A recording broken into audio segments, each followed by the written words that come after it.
development department.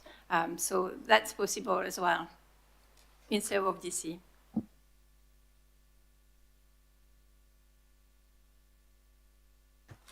Thank you, Mayor. Councillor Walker. I've got a few questions.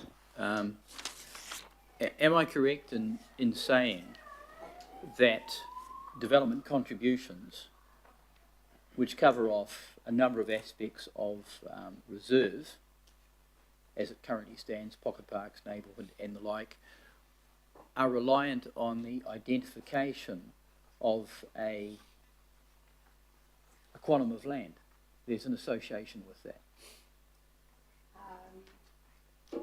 Yes, so development contribution is calculated based on the acquisition budget in the long-term plan, and then we project the open space provision policy over decade 2 and decade 3 to understand how much land we're planning to buy, and then we do a beneficiary analysis. Sure. And that goes into the development contribution policy. Obviously, the development contribution is a cost recovery mechanism. I understand that. And in that equation, is it not the case that at this stage a quantum of land, which is 20 square metres per household unit, is factored in for that justification? So the 20, that's my understanding. So the 20 meters square per person is an advocacy point from the Albert Eden local board. We do not recommend to go to that level of provision.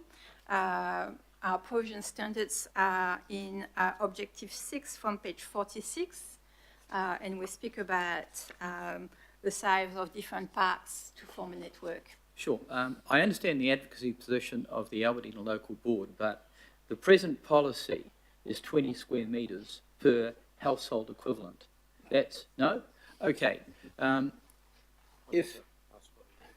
What is it then? I'm talking about what we're doing now.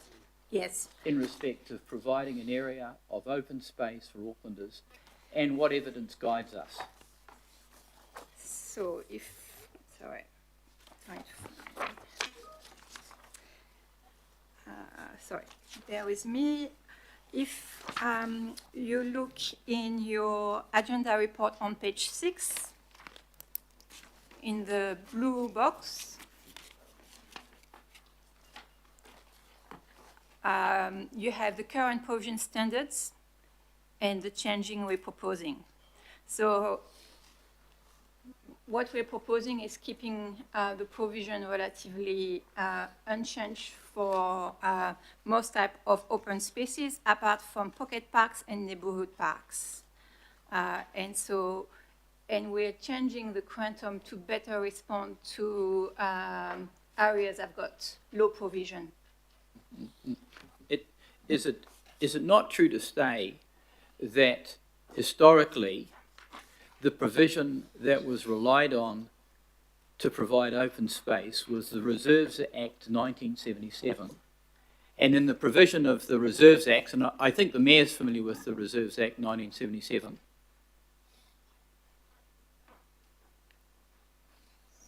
under that Act, any development had to put aside 7.5% by way of value or land area. Is that correct? So that's the Reserves Act 1977. So the current policy is a 2016 open space provision policy, which directs the quantity and quality of parks we provide. I think the 7.5% that you refer to is a funding mechanism that was prior to the development contribution that was widely used on the North Shore by North Shore City Council. And that was, I can't remember the name of that policy, but that was a financial contributions, I think. Okay, so yeah. just to put it on the record, the Reserves Act was for decades the act that informed the acquisition of open space up until fairly recently.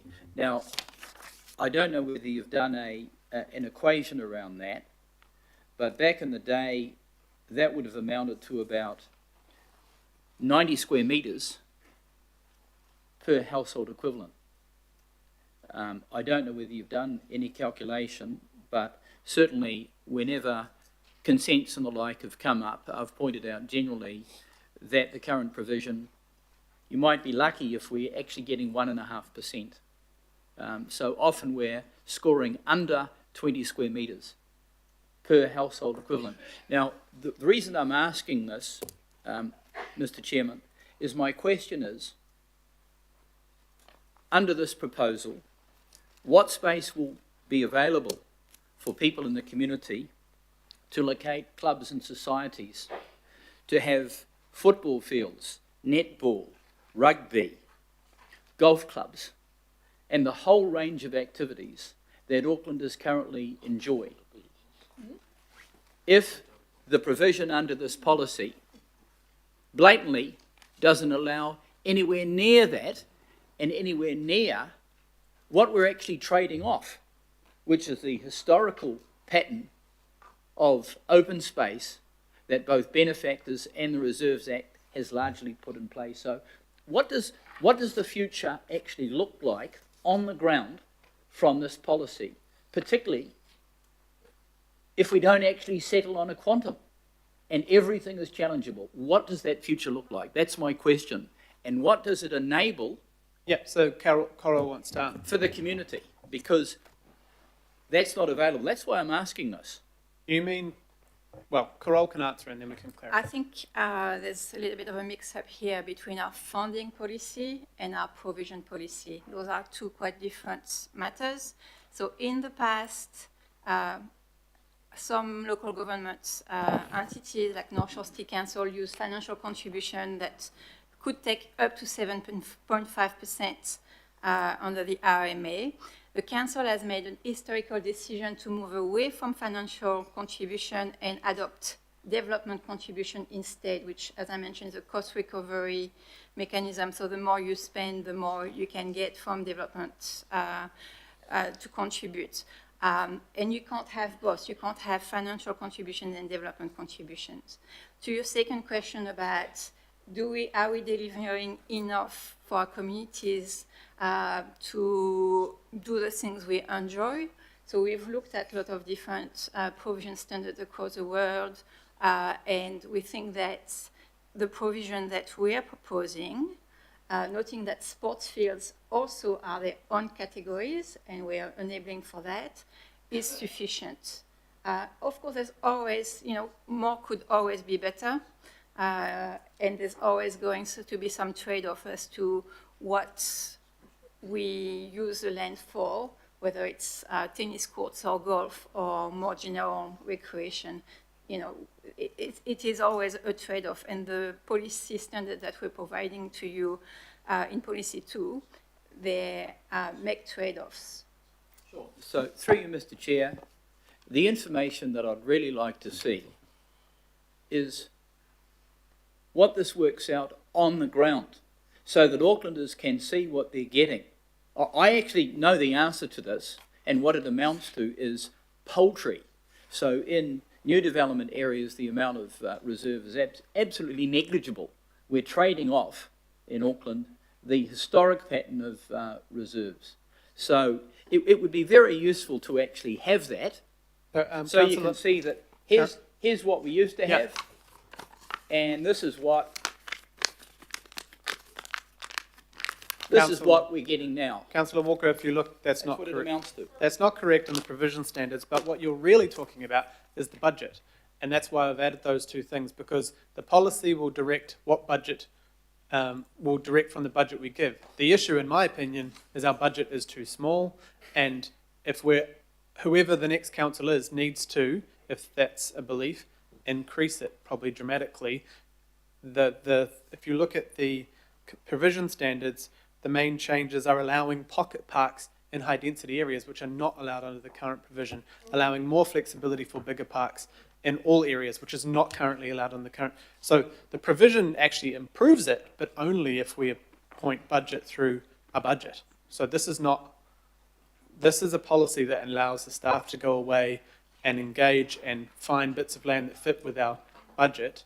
Correct me if I'm wrong. I wasn't asking the question of you, but It did seem that way. Well, I wasn't asking of you. My question was directed to the officers. So this policy effectively informs the budget, doesn't it? Otherwise, why would we have it? Exactly, and I think that point about the difference between the provision standards and the funding policy is very important. As we see from the recommendations up there, there is a recommendation for further work to be done on looking at this open space land acquisition prioritisation program to inform future budgets. I think also the point that the Chair made is that one of the purposes of this policy is also looking at the future growth of Auckland and how we better provide in areas such as high and medium density. So, you know, we do have our existing standards at the moment, but as the city changes and grows, how do we continue to provide for those different patterns in that sense as well?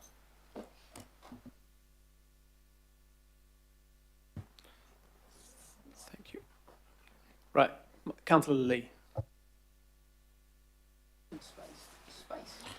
There are 4 more questions, and then just to warn everyone, we will break for lunch and then go to debate, because I think it is, we probably all need, including the staff, need a break. Councillor Lee. Thank you, Mr. Chairman. Good morning, officers. Thank you for the report. At times like this, I wish we could time travel. Back 15 years to a place nearby. But anyway, we can't do that. My question obviously will relate to regional parks essentially, but I just want to make some comments as the chair or former chair of the Regional Parks Working Party, appointed by the Mayor in his reshuffle in July 2023. We were working to terms of reference that were quite explicit, and one of those terms of reference related to the identification of a regional park in the South Auckland district, and there was figures enabled in the long-term plan, and this was to advise the Mayor in the long-term plan. So that was one of the terms of reference. And so what I'm concerned about is the appearance of a lack of coherence in this process. We were working to the Parks Department up and including Dr. Claudia Weiss. But this is coming from a completely different department, I take it.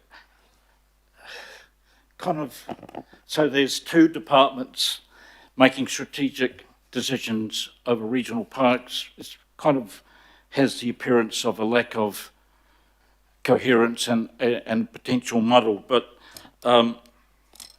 so the question relates to page 11 in the box table 1, bullet point 3, amend the approach to regional parks acquisition to be more enabling. Can you explain how this new change or new policy will be more enabling than the one we're working under or should be working under right now? Just briefly. Yes, so there is some provision for regional parks in the 2016 policy. The division that you're mentioning is an operational division. They do not make policy. So under Claudia Weiss and now as successor, there's no policy as such. So there's only one policy. It's more enabling in the sense that, as I mentioned to Councillor Turner, we had proposed a 20 kilometers catchment for regional parks, and we had feedback from the Joint Political Working Group that they felt it was prescriptive. So we have removed that, and that's what you see abstract into your documents in attachment B. And so it's enabling in the sense that you can assess opportunities on a case-by-case basis. I understand that there are a number of resolutions to acquire regional parks like Crater Hills that have never actually been delivered on because of lack of funding. But this policy and strategy is not a budgeting exercise, so we can't fund that. But we acknowledge that that's been a historical issue for regional parks acquisitions. Okay. Perhaps to add, Councillor Lee, just to the confusion, the policy provides the overall framework. We work very closely with parks and the acquisition teams, the operational teams. And as Carol has noted, acquisition is very dependent on the funding available, and that's through the funding process. But we do work very closely with them. If you think about this as the overall policy framework, and then those teams are looking at the implementation of it. In terms of the feedback we got on the regional parks part of this, we did respond to that, particularly from members of the political working group, so that it is more flexible. In the initial work that the team has done, there certainly are opportunities, particularly in South Auckland as well too. This policy would allow for that. I think I'm correct in saying, Carol. Okay. I'm just, be that as it may, it's a democratic process, and you had a working, reporting to a political working group, Open Space, Sport and Recreation Joint Political Working Group. And that seems, the elected members of which seem to be completely split on aspects of policy too. Sandra Coney has been quite outspoken in her criticism. Just for the record, when she was chair of regional parks between 2004 and 2010, she led the acquisition of 1,775 hectares of new regional parks.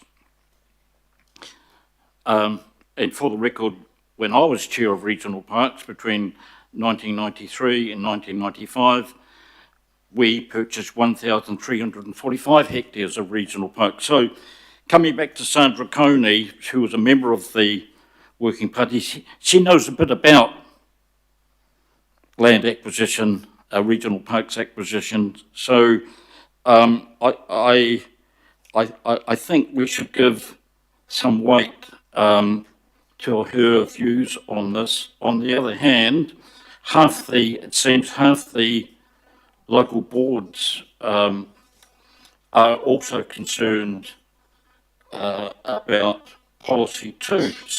Everyone seems to be okay with the rest of it.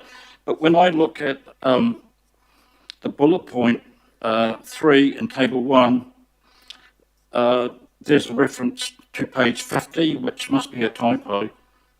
And then, unless I've got pages stuck together, it can happen.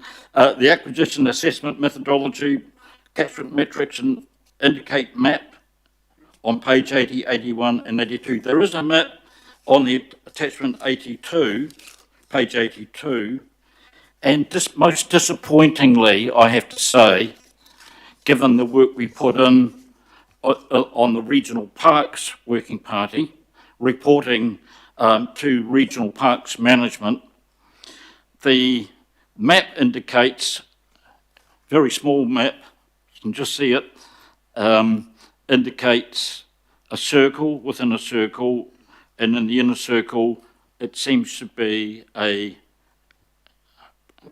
area of land, not the area of land in South Auckland, just a few kilometres north, that we identified as a regional park, which would cost the council nil acquisition cost some operational cost, of course, and that is the Otuatawa Historic Reserve joined up with the Waitakere coastal land of 15 hectares or so, again at zero costs, and incorporated and promoted as a regional park and managed and properly managed, which is not being done now. It's an ideal piece of land.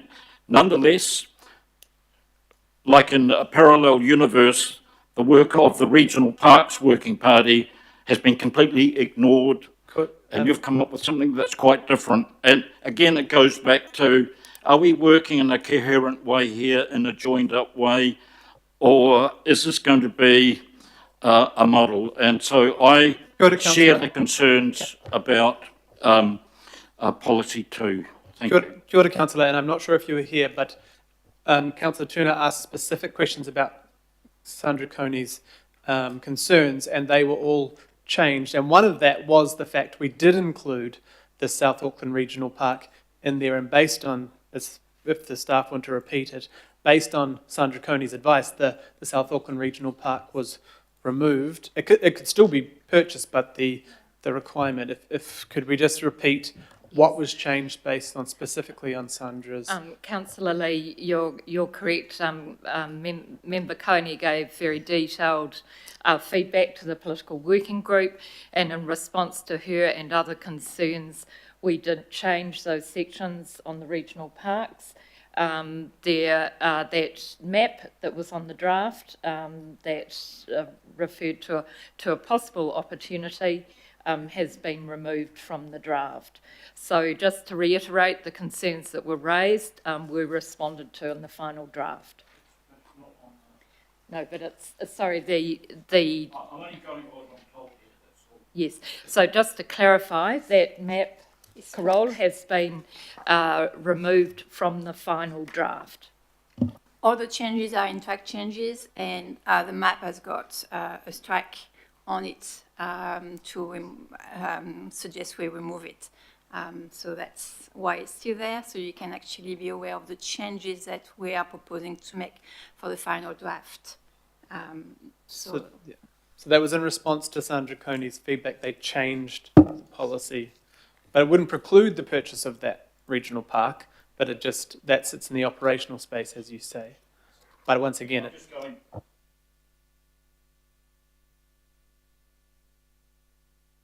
Just talking to the report, what's in the report, the pages and the details and the comments in the report. And the map. Councillor Fletcher.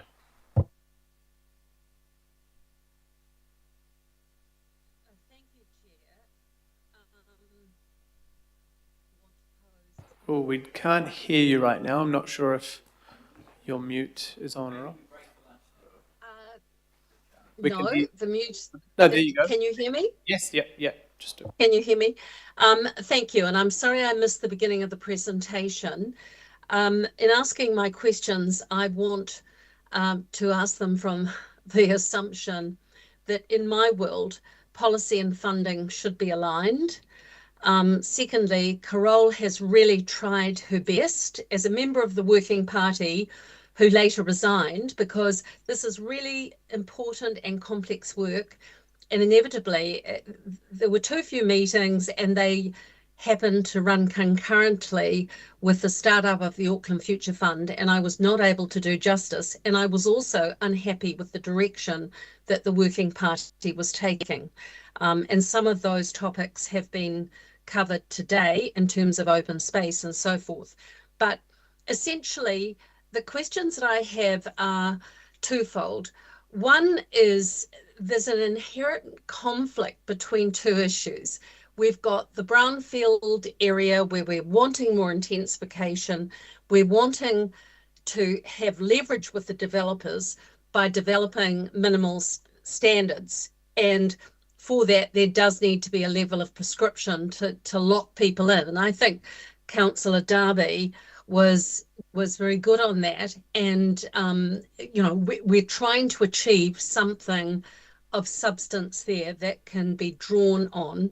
But running alongside of that, And what I had the difficulty with, it's like we've got two separate objectives.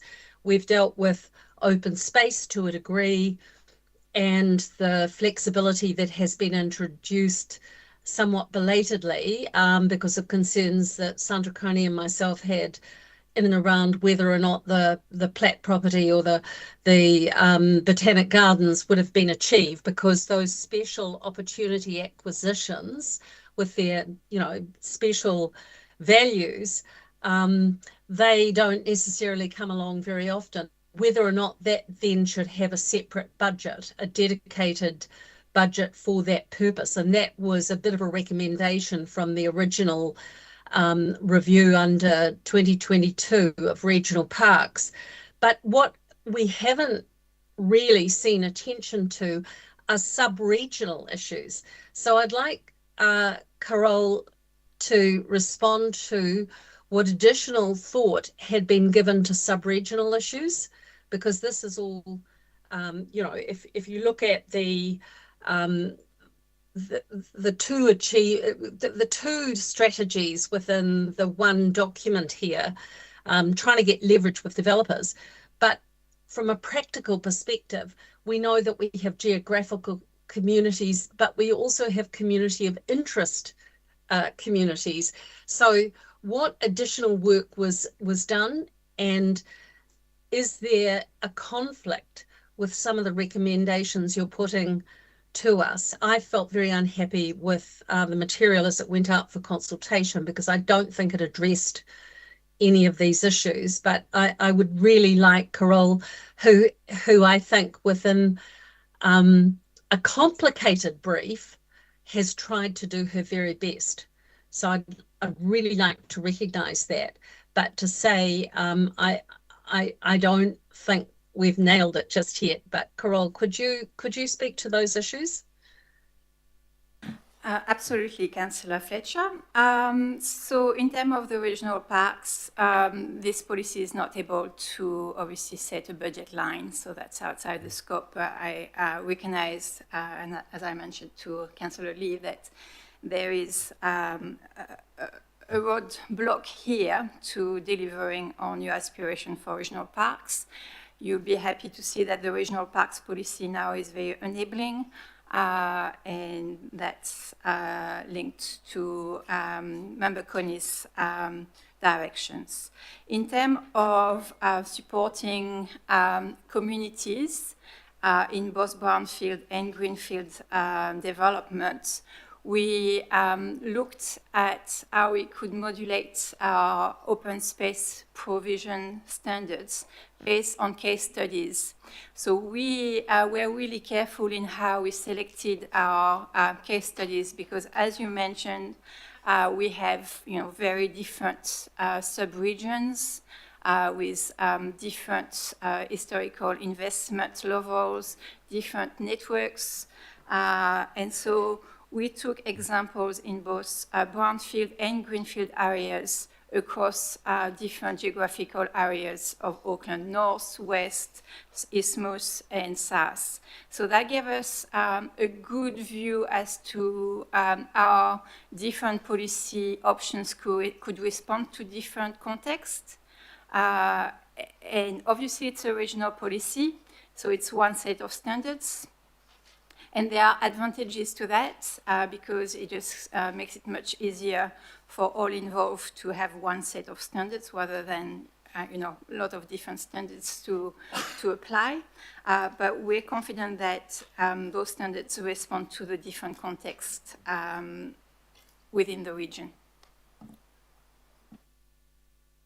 My second question to you, Carol, is it strikes me with listening to others questioning the policy that there could be additional work done. This is such an important policy for Auckland. I don't feel, from what I've heard today, that it's yet ready to be adopted. Is there any other additional work that, had time permitted, you would have liked to have achieved? Yes, thanks for the question. I think in terms of the provision standards, I I would say we've done comprehensive work. We've done, a fit-for-purpose assessment of the 2016 policy. We looked at national and international examples of good practice. We've done lots of work on the case studies, on different options. We had, at some stage, 12 options to vary the standards. So I think, obviously, there's always more work you can do, but I don't think we would achieve more in terms of the provision standards. As Councillor Darby has mentioned, there is an opportunity to better align LGA and RMA processes, and just getting maybe a legal view on the policy would be really helpful. But I can't really say that there's something that we've missed. I mean, nothing is ever perfect, but I'm quite confident with the work. The other thing is that what we could do is just look at how the policy is implemented, and then in the next 2-3 years, do another fit-for-purpose assessment, and then recalibrate the policy if needed. Because implementation is really critical, and sometimes you don't see, the impact of a policy before it's applied. Also, would like to point out that we've just worked so much with Council Group Kaimahi, so to the point where we had an open document, and we asked all our colleagues that are involved in sport and recreation and open space, to provide comments on the draft back in August, September. So we had a lot of internal tests on the policy.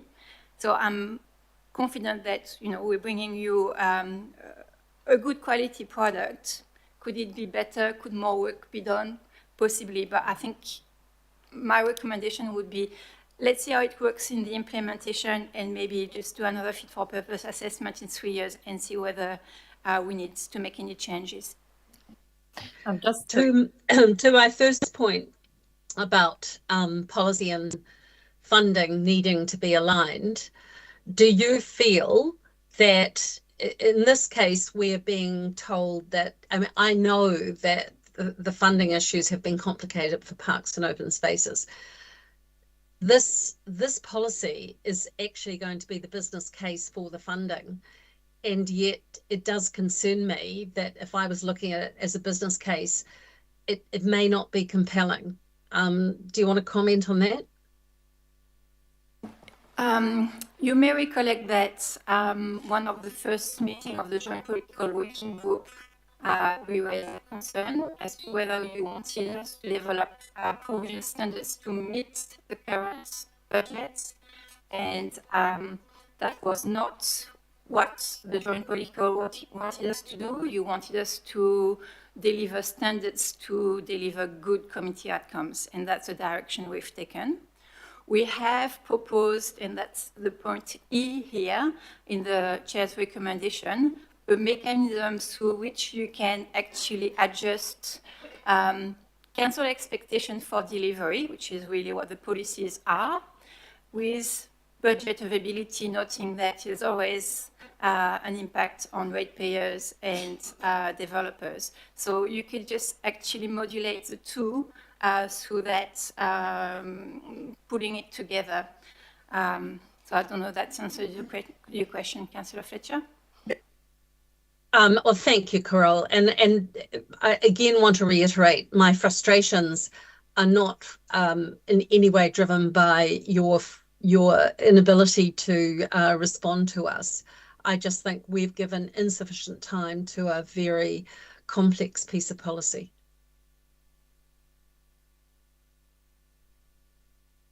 Okay. Councillor Ferry. Thank you. So the questions I had at the start are a little bit different from the questions I have now. One of it's sort of the big question I have, I guess, is that it seems like the issue here is around policy 2. And so I would like to understand if we did go for option 2 today, which was to do more work on policy 2 but adopt the rest, what are the consequences of that? Well, if you wanted us to do more work on policy 2, current open space provision policy and the 2013 open space acquisition policy would remain operative, which means that any plan change or structure plan would use those policy settings to plan for open space network. And we know that the 2016 open space provision policy doesn't deliver very well for high density and greenfield areas. So you would just remain with a policy that we know doesn't deliver the best outcome. So you would delay implementation of a new, refreshed, more up-to-date, I would say better policy, because you want us to do more work. And that's probably why I would say, as I mentioned to Councillor Fletcher, my recommendation would be to adopt policy 2 and just look at how it can be implemented, and then in 3 years' time, do a fit-for-purpose assessment and look, is it working, is it not?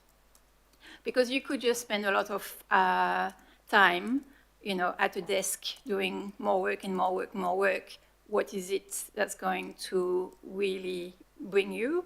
And that's pretty much the question. I think it's diminishing return at this stage.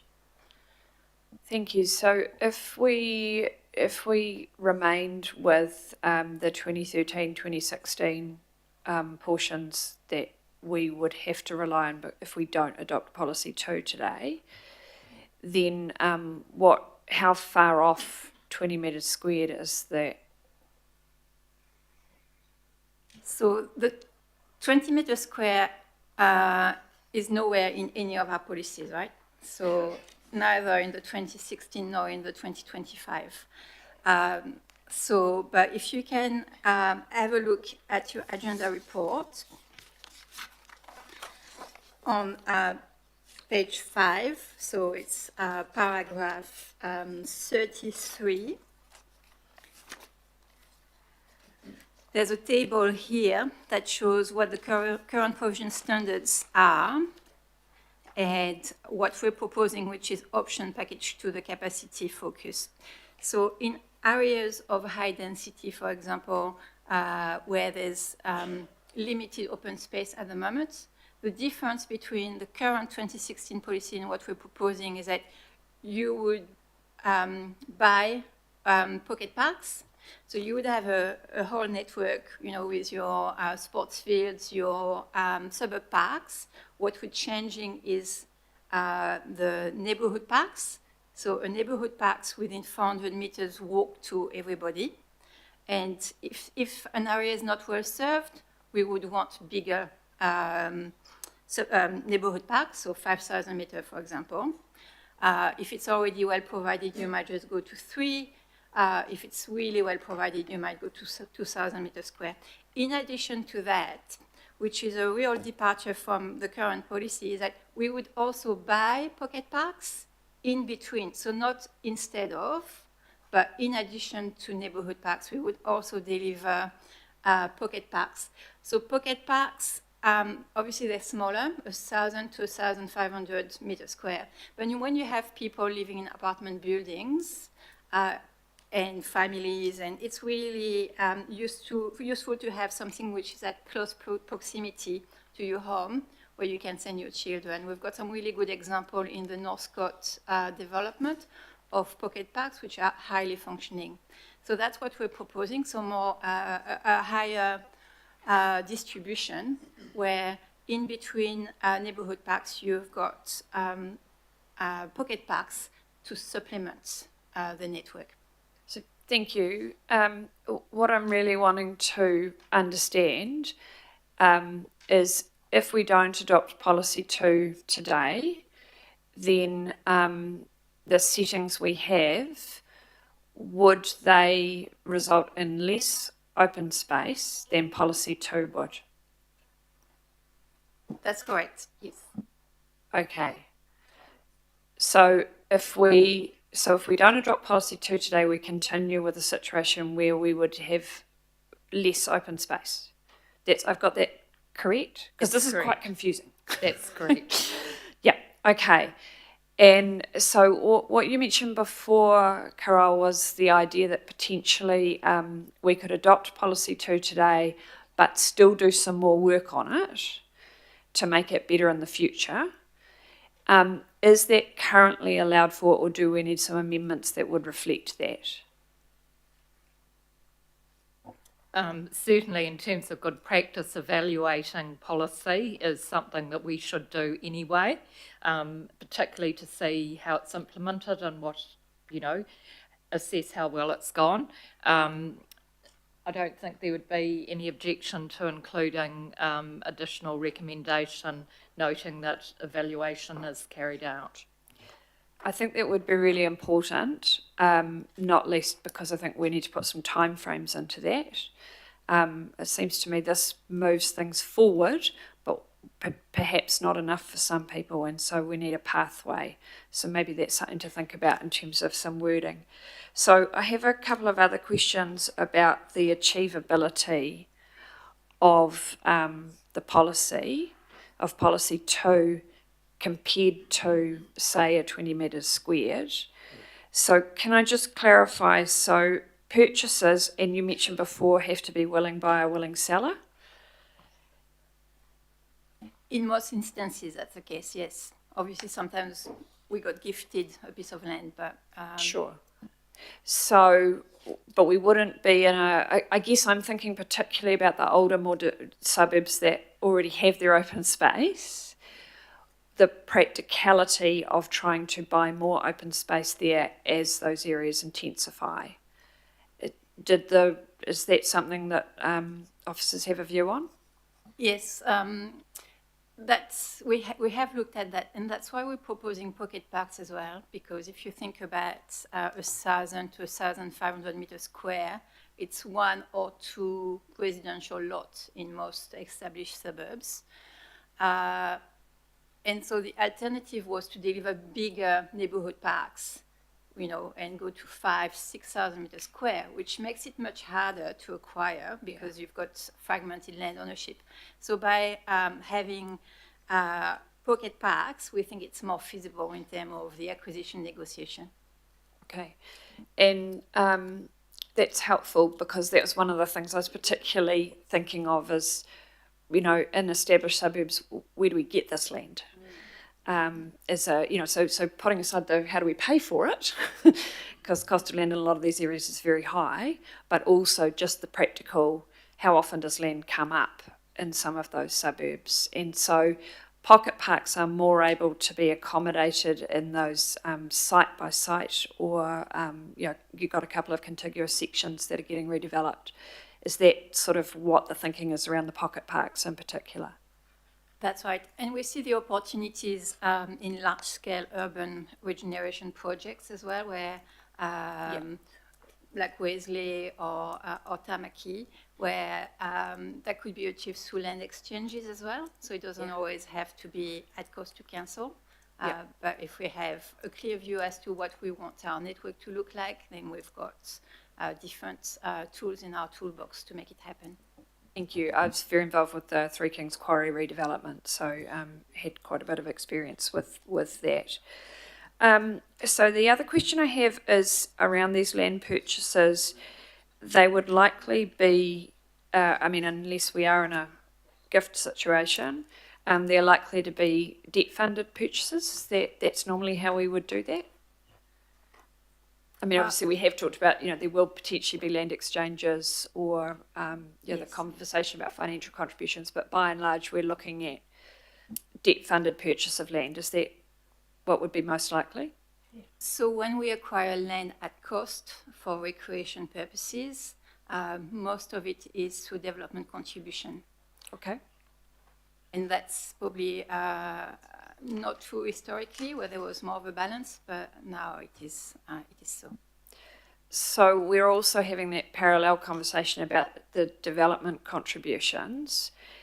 How does this interact with that in terms of, are we setting that, sorry, Deputy Mayor, I keep stealing your questions. How are we reflecting the cost of this policy in that development contributions discussion?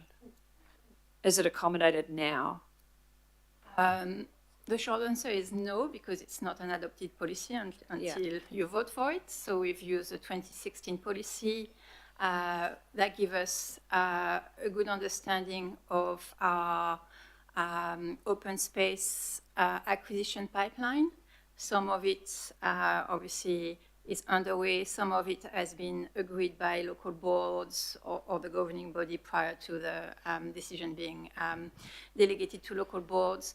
And some of it is what we've got in plans, structure plan, or, there might not be a decision to acquire, but we've got a long pipeline of parks that form our acquisition pipeline over 10, 20, 30 years. Yeah. And then we have an estimate of the cost of land at different time of development. So obviously the sooner you buy land in the development process, the cheaper. And then that gives us some financial modeling, and then we do beneficiary analysis, because obviously DC only pays for the gross part of the acquisition, not for meeting a level of service, and then that goes into finance. So when we have the new policy in place, we'll have to think about which areas to apply the policy when, some areas are pretty much fully developed, in terms of with development, fully delivered on. So, and then I will just feed into that resolution E, give you a better idea of the 30-year investment required for both acquisition and development, and then that would inform the next development contribution policy, so the 2028. So there's quite a process, quite a bit of work being.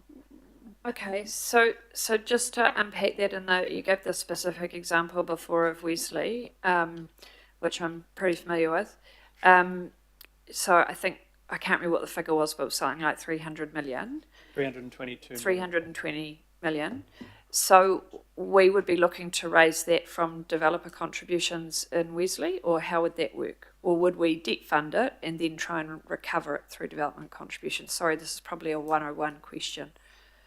So the Wesley example, I think, is in one of our attachments.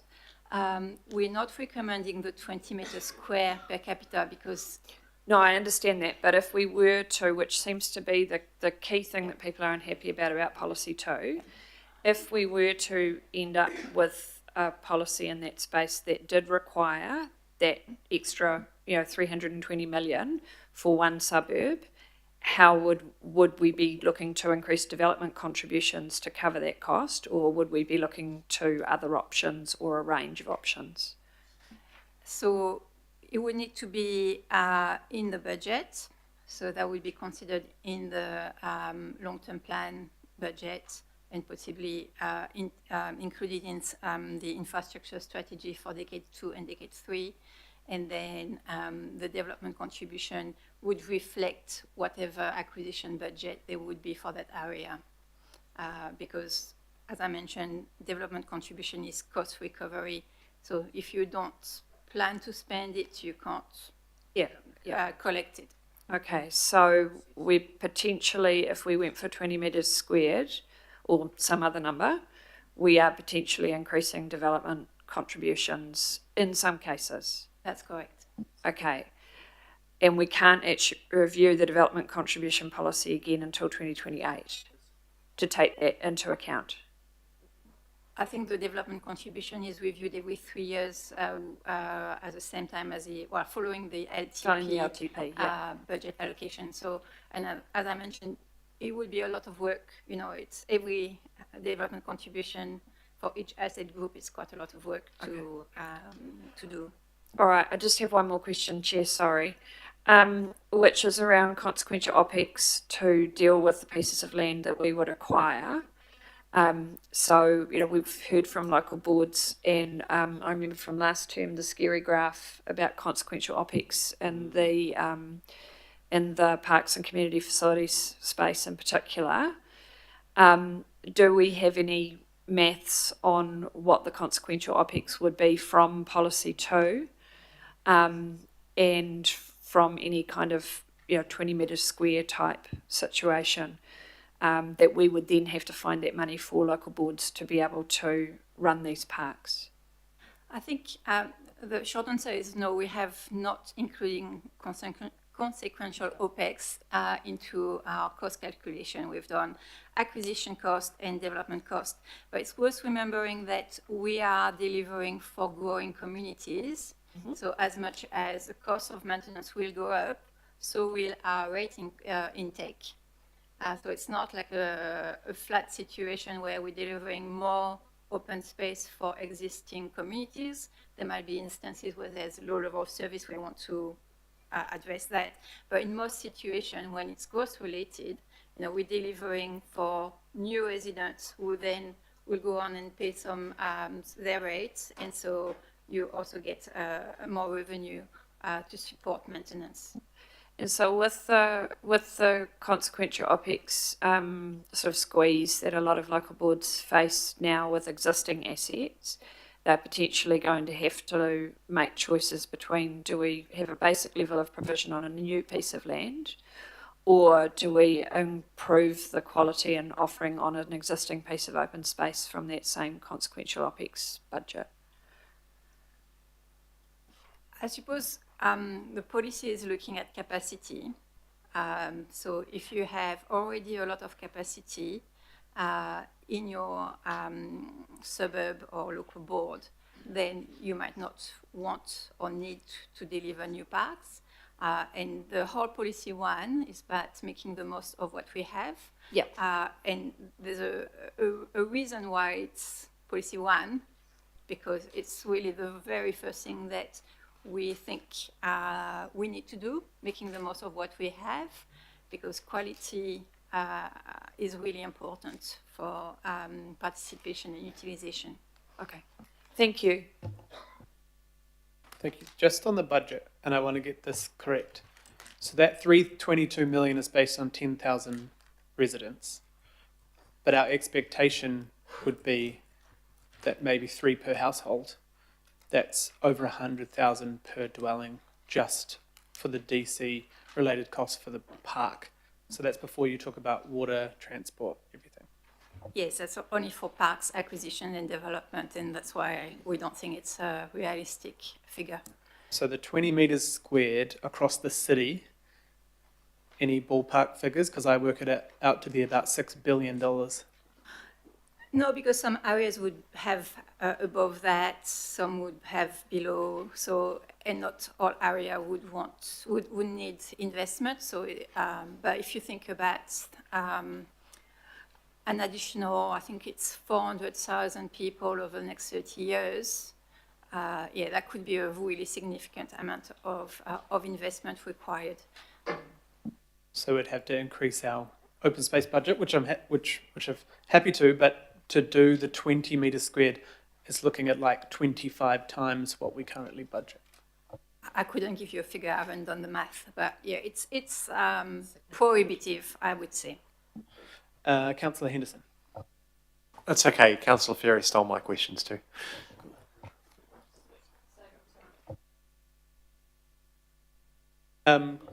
Councillor, Deputy Mayor, and then Councillor Yeah, Turner. she sold mine too, but I've gone from we need to do more work on policy 2 to wondering if we didn't do that, we were left with a lower level of open space than what the policy has. I suppose the question I'm really asking though is kind of we need to see what local boards may or may not have seen is what does it mean for them? What does it mean for that, for Auckland in, for example, the Isthmus versus the Franklin, for example, and that's kind of what I'm not seeing. You've picked up Wesley because obviously the local board has talked about extra open space because of the high level of intensification. how hard, Megan, would it be to have a bit of a drop-in session just to see the impacts? Yes, oh no, sorry, you've had it. Yes, I didn't go. Okay, where's that information? Where can I see it between now and when I vote? Or just your mic, sorry. You're just your mic, Coral, so. Sorry. I have an additional presentation with some case studies. It's a lot of detail, so I don't know how much you want to go in that. Maybe I could show you one example. I've got 4 here on the slides, and then I'm happy to have a drop-in session with elected members, local board and governing body members and OKUA members if they're interested, and show you more of those case studies. But if we move forward, I've got the clicker. Look at that. Maybe we should offer to do that in the lunch break, Carol, as opposed to here, but It's not a one-size-fits-all, right? What we're talking about is highly intensified areas, especially in the concern I have is in areas that are already built up, right? They're not in greenfields. I think I absolutely support the, you know, when you build a whole suburb like a Hobsonville or a Stonefields, you know, that's fine.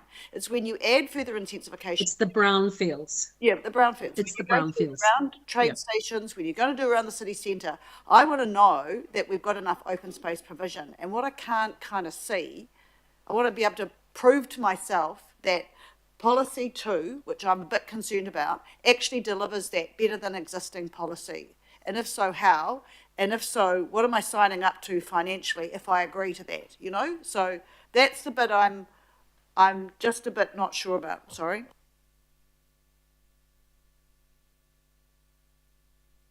I think maybe we do, I think we're just going to have to come back after lunch and continue this in the open. I don't think people need a break, staff need a break, and I think it's unfair to do this during lunch. So I think it's important to break. I did not, you know, we have had lots of workshops and memos, and the 10 meetings of the policy group were sent out to us every single time. So I wasn't expecting, it's good, but I wasn't expecting this level of engagement. But if we come back, say in, I think around 40 minutes, 1:40, we'll come back and we'll go through these slides, and then we're not going to start questions again. I've got Councillor Turner and maybe anyone who hasn't asked a question. We'll look at this presentation and then hopefully go to debate. Okay. So that's 22 then? I've got on my clock it's 2 minutes to 1, so yeah, so 40 minutes from now. 22. Yeah. Cool. Could we suggest